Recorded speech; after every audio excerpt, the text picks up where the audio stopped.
Scott, you know, there's a great night for fights tonight. There's such a volume of fights these days with DAZN and UFC doing their thing. How does the fact that there's so much, like, such a flood of fights and content out there, how does that influence your ability to, you know, you've been matchmaking a long time, put together cards, keep them exciting when there's just so much out there these days? I mean, you know, when we put a fight card together, we really like to put a fight card together that is unique and is a little bit different, and something that the fans all want to see. And if you see some of the fights, we have the young guys up and coming, like the Pico Corrales fight.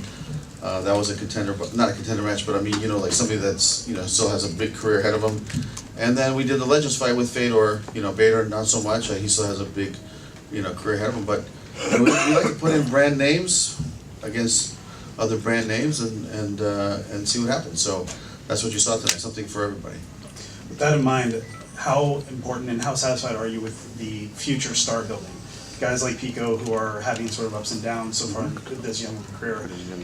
Are you satisfied with where it is, and what do you think you need to do to get it to a point where you're satisfied with it? You know, you have to understand from a promoter standpoint, really, our job is to facilitate the fights and put the fights together and give these kids an opportunity to grow and to get to where they want to go. And, you know, listen, this is MMA. Nobody is undefeated in MMA for a long period of time. That's just how it is. One punch, one kick, one submission, it changes the whole landscape. So, you know, to me, yeah, Pico, he almost won the fight, and then, you know, he got stopped. So that's just the nature of the beast, and I think that he'll go back to the drawing board. You know, he'll get his learning pad out and put all that, you know, energy he put into this fight and all the strategy and the outcome and put it into his bank, you know, and it'll help him grow into the future and become a better fighter. That's my belief. I mean, you know, these fighters are, you know, like especially a guy like Pico or Cross, you know, they have years ahead of them, and you know, like I said, in MMA, it's not, no one's undefeated. But was he not? Do you not think he was very reckless in the fact that he had him hurt? We know he's a decent wrestler, and that, you know, this is the kind of the innocence of youth, if you like, and it's unfolding in front of us, and that, you know, that he's shown himself up there in some ways, Scott. You know, that's something you'll have to ask him, and only you know, he knows what he was thinking at that time. And but you know, in fairness, I mean, it looked like one punch and it was going to be over, because he's a hard hitter. He's a guy that can stop you with one punch. So, you know, he probably thought he was teeing it up, and then he got caught, and then that's, you know, that's why this sport is so dynamic and you know, so explosive, and that's why we love it. Does Corrales put himself in? Excuse me. Does Corrales put himself in the title picture with that kind of victory? Yeah, absolutely. I mean, you know, this is a great win for him, and he's changed camps. He's living in Arizona, training now, and has a John Crouch. Yeah, well, and you know, and Benson Henderson's there training with him. So he's got a great group of guys around him now, and I think that he's just going to get better and better. Scott, Ryan Bader, I don't know if he was even hit this entire tournament. He kind of ran through the field. Right. Where would you put a guy like that on the pound-for-pound list, so to speak? Man, I don't know how you could, you know, I mean, he's got to be right up there in the top 2 or 3, in my opinion. The guy is dangerous, and I'm not sure if I'm just imagining, but it seems like he's becoming a better and better striker. Because the go-to move was always, you know, go for the takedown, go for the shoot, try to punch, go for the shoot, ground and pound. But, you know, now, like the King Mo stoppage and the stoppage, I mean, I think he was setting up what he hit him with, and you know, he caught him, and then that was it. You know, these guys are big, strong men, one punch, and, you know, it's over. He has the 2 titles now, and we've seen, I guess, recently that you become double champion, you don't defend one of those titles. What is next for Bader? Do you see him defending both of them? What do you know, I mean, I'm sure eventually he's going to go back to 205 and then defend the title there, right? Yeah, you know what? That's going to be up to Ryan, because as long as we don't have, you know, the light heavyweight being jammed up, you know, like for instance, if Gregor eventually, because he told me he wants to move up, and Bellator might want to move at some point, you know, and fight Bader, you know, at 205. As long as those fights aren't, you know, right down the road for him, you know, we're going to give him a little bit of leeway to say, hey, if you want to defend the heavyweight, then you could do it, and then, you know, he could go back and forth. But I think that eventually, you know, there will be a bottleneck at some point, and then we'll just all make a business decision. And the Minikov Congo winner gets the next heavyweight title shot. Is that correct? That's correct. Okay. And Ryan told me the other day that he has 1 fight left on his contract. I imagine you guys will go into. Well, I don't know if that's accurate. Yeah, I don't think that's accurate. Champions There's champion clauses, you know, like, it's, you know, it's, I think that we have quite a bit more time with multiple fights, So you should get with Dave Martin and talk to him about that, but believe me, we've read that contract.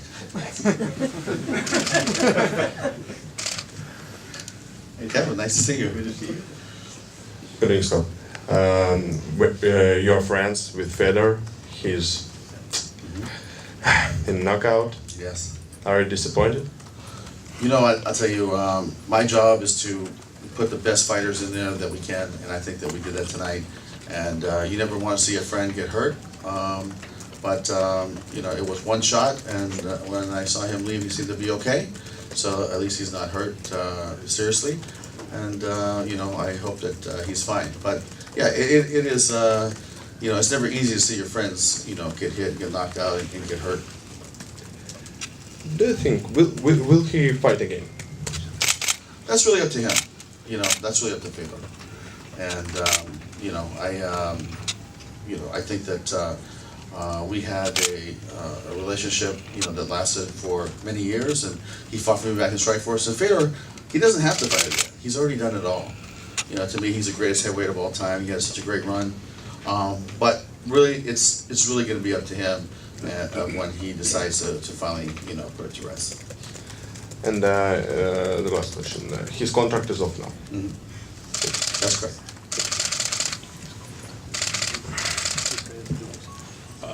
Hi, Scott. So Tito Ortiz was very visible cage side today, and just about a minute ago, he has tweeted that he wants to rematch Chael and take on Ryan Bader. Have you had any discussions with him about returning? No, we have not had that conversation. George's manager has reached out, and I just said, let's talk, you know, after this fight's over. But you know, we'll see. I mean, you know, fighting Chael, that he's already done that. And to me, it's like, why would you want to rehash that? And you know, retirement after retirement. But you know, if he wanted to fight again, would we fight him? I'm not sure. You know, that's something we would decide. You know, if the opportunity came our direction. But we're not that far down the road. And some weeks ago, there were rumors flying around that Tito was looking to fight Dan Henderson. Dan Henderson was also in attendance tonight. Mm-hmm. Is there any truth on your side to that rumor? No, we're not talking to either fighter about fighting for a Bellator. Over here, please. Pass the mic. Scott, I just wanted to ask you, when you think of Fedor's career, what sticks out most about what he's done? Is there anything, any particular fight or any particular thing about him that sticks out in your mind? You know, Kevin, he had that one run where he was undefeated for 10 years.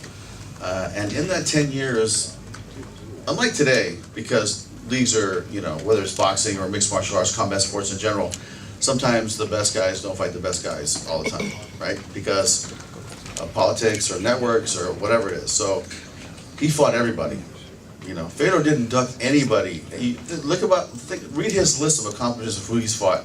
It's the who's who of mixed martial arts. Josh Gross knows that. He already has it memorized, I'm sure. Yeah, okay. But, you know, it's, to me, he's, you know, the GOAT, and that's it.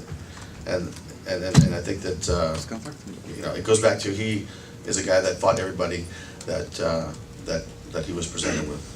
And I think sometimes people think of, you know, he had that impassive look in his face and, you know, he would get spiked on his head and he never seemed to get flustered.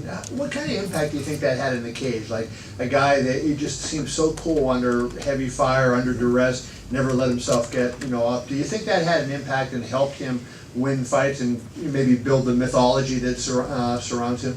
I mean, you know, the first time I saw him fight, he looks like the character in the James Bond movie that, you know, was ruthless and is out there, you know, doing his thing, you know, the Russian spy. But he had a very stoic look about him, and he was out there knocking people out. And, you know, that's what he did for a very long time. You know, for me to promote him in Strikeforce, to promote him here, it's an honor. You know, I consider him a friend. And he's a legend of sport, and this guy is recognizable worldwide. You want to go hang out with him in Japan, you're going to get mobbed. You hang out with him in LA, you're going to get mobbed. He still has that X factor that some fighters never get to. So he's a very special athlete. Scott, from a business standpoint, how would you assess the Grand Prix and what kind of success it was for the company? Yeah, it was a very good piece of business for Bellator and for Paramount, and it was, I think we started on Spike actually, right?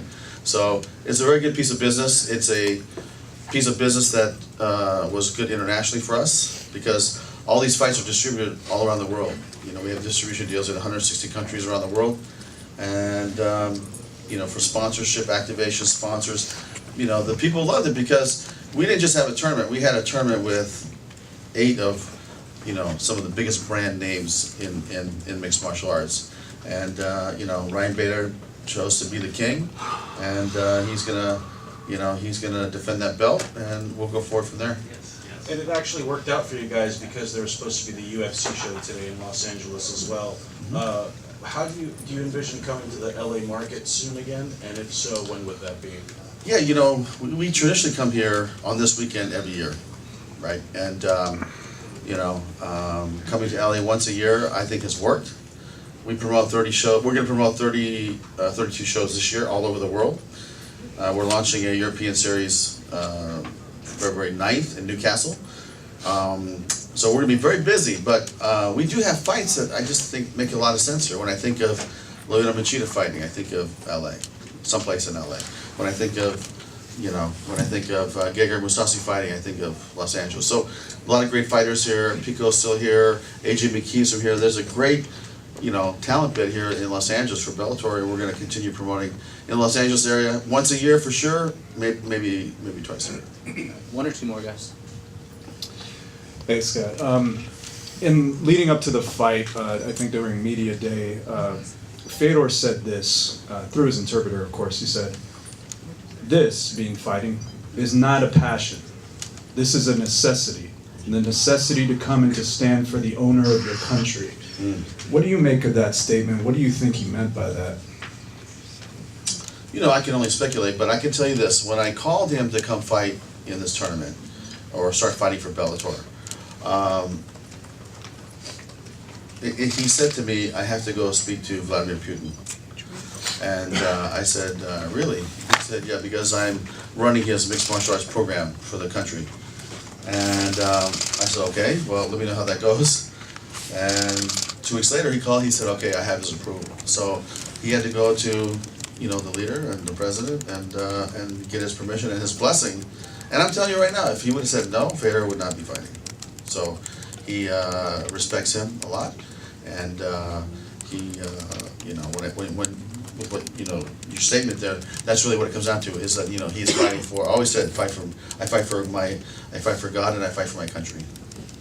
Do you think he's also fighting because Putin is telling him to, or? No. I don't think that's the case. I think that he was just asking for permission because he was running his mixed martial arts amateur program for the country. So he was a full-time employee for the government. Is my understanding. Is that correct? Kind of. What I don't on know. that one? Just in Yeah. the sports ministry, Yeah, he was running the sports ministry for MMA. That's what my understanding was. Okay, and I know his contract's done, and there was a lot of talk of retirement, but what do you want to see happen? And if you have him in Bellator again, how do you match up somebody who's had this run, has built this legacy, and is now at this point in his career? Yeah, I mean, listen, this is how I feel. It's like, you know, he's already accomplished everything, and you know, it'd be nice to see him maybe do something